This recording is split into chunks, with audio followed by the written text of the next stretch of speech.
Phones are not going to be the end of the line, but we're not going to be here in the 2030s communicating and using computing devices that are exactly the same as what we have today. And someone has to build that and believe in it. Whoa. Meta invented a damn time machine.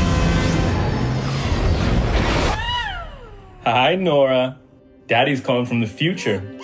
I'm wearing these amazing AR glasses that you'll probably use when you grow up.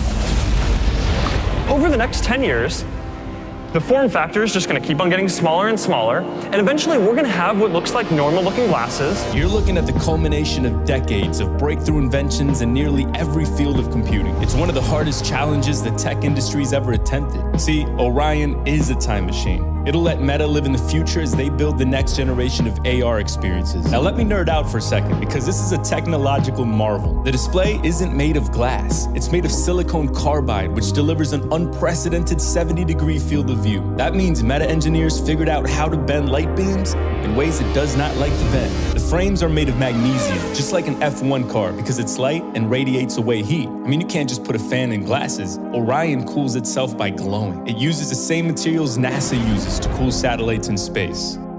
You have to be absurdly determined to build something like this. But competitiveness runs deep around here. Mark wouldn't even let me beat him at Pong.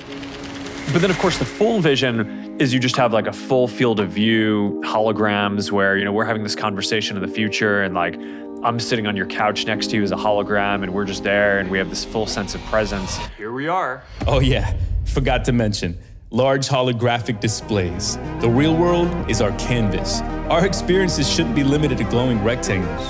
One day soon, we'll once again look up, connected, empowered, and present.